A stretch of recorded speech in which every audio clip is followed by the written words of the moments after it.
ಕರ್ನಾಟಕ ರಾಜ್ಯದ single largest community ಅಂತಂದರೆ ಅದು ಕುರುಬ ಕಮ್ಯುನಿಟಿ. ಏಕೆ ಅಂತಂದರೆ ಬೇರೆ ಬೇರೆ ಸಮುದಾಯ ಸಾಕಷ್ಟು ಬೃಹತ್ ಜನಸಂಖ್ಯೆಯಲ್ಲಿದೆ, ಇಲ್ಲ ಅಂತ ಹೇಳೋದಿಲ್ಲ.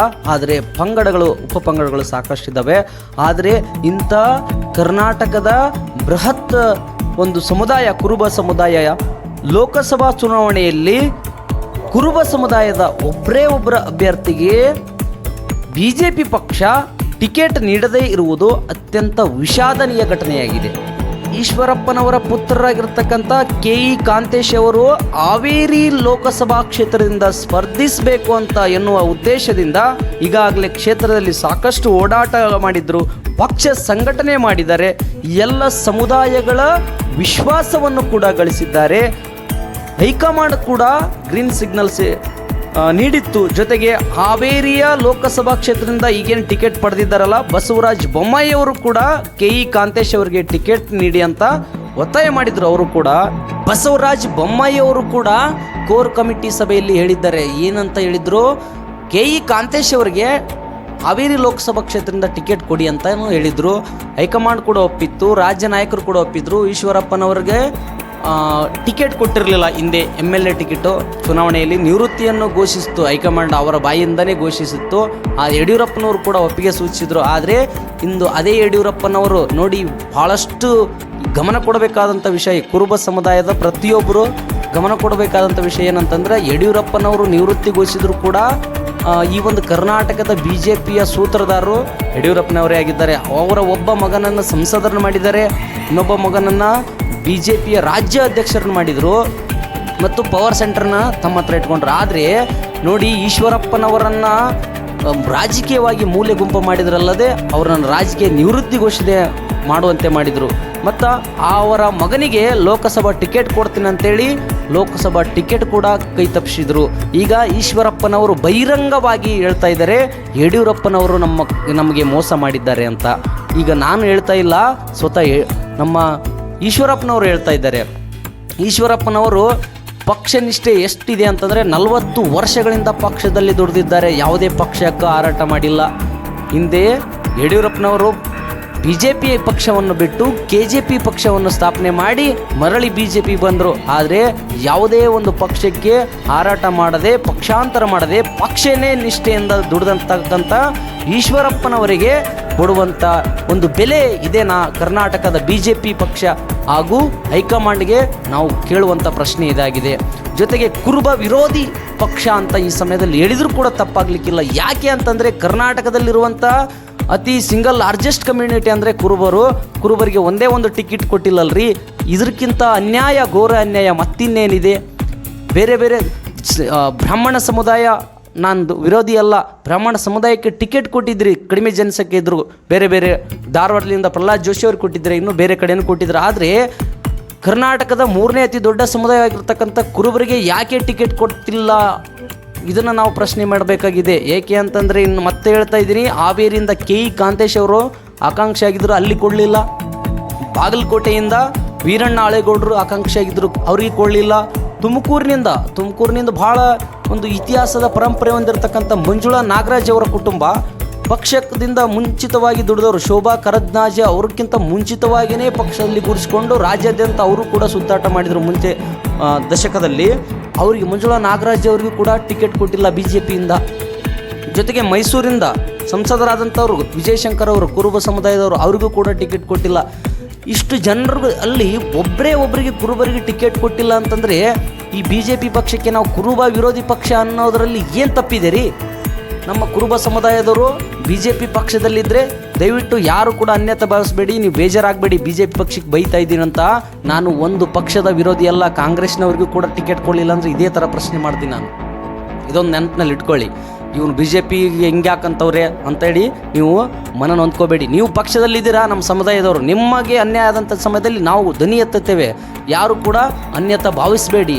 ನಾವು ಕುರುಬ ಸಮುದಾಯದ ಚಾನಲ್ ಮಾಡಿರೋ ಉದ್ದೇಶನೇ ಎಲ್ಲ ಒಂದು ಕ್ಷೇತ್ರದಲ್ಲಿ ಕುರುಬ ಸಮುದಾಯಕ್ಕೆ ಆಗುವಂಥ ಅನ್ಯಾಯದ ವಿರುದ್ಧ ನಾವು ಮಾತನಾಡಲಿಕ್ಕೆ ಇದೊಂದು ಚಾನಲ್ ಮಾಡಿದ್ದೇವೆ. ಕುರುಬ ಸಮುದಾಯ ಎಲ್ಲ ಕ್ಷೇತ್ರಗಳಲ್ಲಿ ಅಭಿವೃದ್ಧಿ ಆಗಬೇಕಾಗೈತಿ, ಅದಕ್ಕೋಸ್ಕರ ಸಂಘಟಿತವಾಗಬೇಕಾಗೈತಿ. ನಮಗೆ ಯಾರು ನಮ್ಮ ಪರವಾಗಿ ಕೆಲಸ ಮಾಡ್ತಾರೆ, ನಮಗೆ ಯಾರು ಒಂದು ಹಕ್ಕುಗಳನ್ನು ಒದಗಿಸ್ತಾರೆ ಅವರ ಪರ ನಾವು ಇರ್ತೇವೆ. ಯಾರು ನಮ್ಮನ್ನು ವಿರೋಧಿಸ್ತಾರೆ, ಯಾರು ನಮಗೆ ಅನ್ಯಾಯವನ್ನು ಮಾಡ್ತಾರೆ ಅವರನ್ನು ನಾವು ಖಂಡಿತ ಕೂಡ ವಿರೋಧಿಸ್ತೇವೆ, ಖಂಡಿಸ್ತೇವೆ.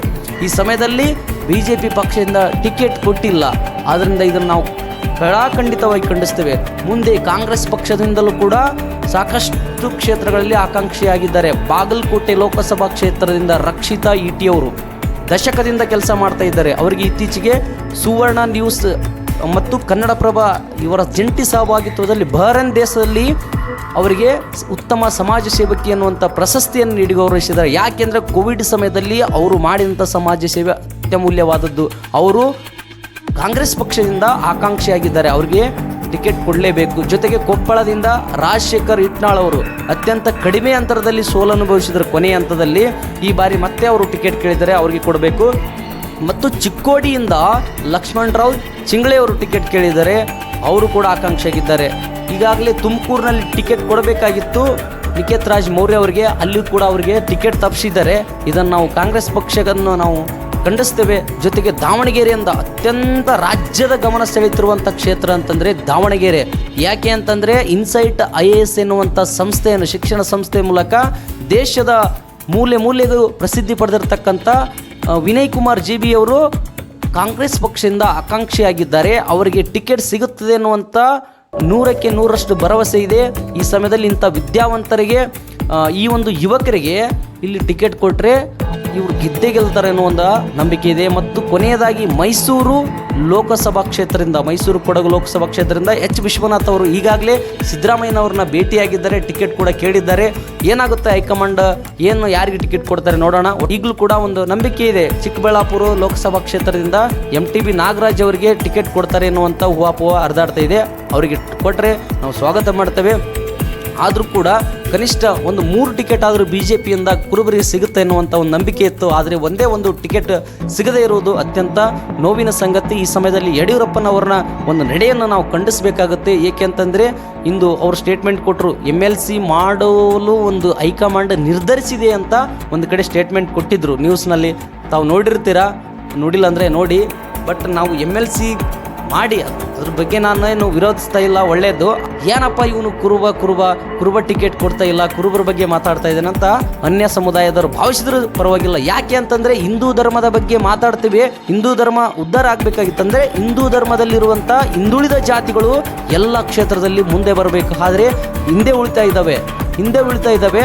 ಆ ಹಿಂದುಳಿದ ಜಾತಿಗಳಿಗೆ ಸಾಮಾಜಿಕ ನ್ಯಾಯವನ್ನು ಕೊಟ್ಟಾಗ ಹಿಂದೂ ಧರ್ಮ ಅತ್ಯಮೂಲ್ಯವಾಗಿ ಮುಂದುವರಿಯುತ್ತೆ. ಆದ್ದರಿಂದ ನ್ಯಾಯ ಸಿಕ್ಕಾಗ ನಾನು ಅವತ್ತೇ ನನ್ನ ಚಾನಲ್ ಡಿಲೀಟ್ ಮಾಡ್ತೇನೆ. ನಾನು ಹೇಳ್ತಾ ಇದ್ದೀನಿ ಬಹಿರಂಗವಾಗಿ, ಈ ಒಂದು ಯೂಟ್ಯೂಬ್ ಚಾನಲ್ ಯಾವಾಗ ಡಿಲೀಟ್ ಮಾಡ್ತೇನೆ ಅಂತಂದರೆ ಎಲ್ಲ ಕ್ಷೇತ್ರಗಳಲ್ಲಿ ಕುರುಬ ಸಮುದಾಯಕ್ಕೆ ನ್ಯಾಯ ಸಿಕ್ಕಾಗ, ಕುರುಬ ಸಮುದಾಯ ಬಲಿಷ್ಠವಾದಾಗ ಅವತ್ತು ಈ ಯೂಟ್ಯೂಬ್ ಚಾನಲ್ ಇರೋದಿಲ್ಲ. ಎಲ್ರಿಗೂ ಬಂಧುಗಳಿಗೆ ಮತ್ತೊಮ್ಮೆ ಕೇಳ್ತಾ ಇದ್ದೀನಿ, ನಾನು ಈ ಸಮಯದಲ್ಲಿ ಭಾಳ ನೋವಿನ ಸಂಗತಿ ಏನಪ್ಪ ಅಂತಂದರೆ BJP ಮೇಲೆ ಕೆಲವರಿಗೆ ಭರವಸೆ ಇತ್ತು ಟಿಕೆಟ್ ಸಿಗುತ್ತೆ ಅಂತ. ನಮ್ಮ ಸಮಾಜದವರಿಗೆ ಒಬ್ಬರಿಗೆ ಟಿಕೆಟ್ ಕೊಡದೇ ಇರುವುದು ತುಂಬ ಖಂಡನೀಯ. ಮೋದಿಯವರ ಬಗ್ಗೆ ನಮಗೆ ಅಪಾರ ಗೌರವ ಇತ್ತು, ಬಟ್ ಅವರು ನಮ್ಮ ಸಮುದಾಯಕ್ಕೆ ನ್ಯಾಯ ಕೊಡಲಿಲ್ಲ. ಈ ಸಮಯದಲ್ಲಿ ತುಂಬ ವಿಷಾದನೀಯ. ಮುಂದೆ ಕಾದು ನೋಡೋಣ. ನಮ್ಮ ಸಮುದಾಯದವರಿಗೆ ಎಲ್ಲೆಲ್ಲಿ ಟಿಕೆಟ್ ಸಿಗುತ್ತೋ ಅವರಿಗೆ ಪಕ್ಷಾತೀತವಾಗಿ ಬೆಂಬಲಿಸಿ. ಯಾಕೆ ಬೆಂಬಲಿಸಿ ಅಂತ ಮತ್ತೆ ನಾನು ಹೇಳೋದಿಲ್ಲ, ಹಿಂದಿನ ವಿಡಿಯೋಗಳಲ್ಲಿ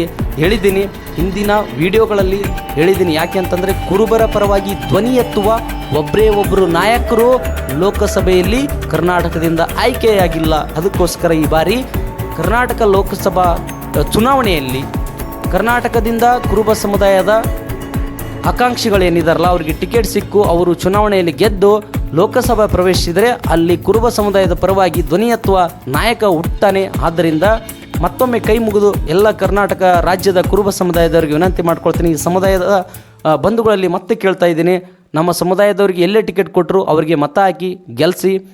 ಮತ್ತು ಈ ಒಂದು ಯೂಟ್ಯೂಬ್ ಚಾನಲ್ ಮೇಲೆ ನಿಮ್ಮ ಒಂದು ಸಹಕಾರ ಇರಲಿ. ಎಲ್ರಿಗೂ ನಮಸ್ಕಾರ, ಧನ್ಯವಾದಗಳು.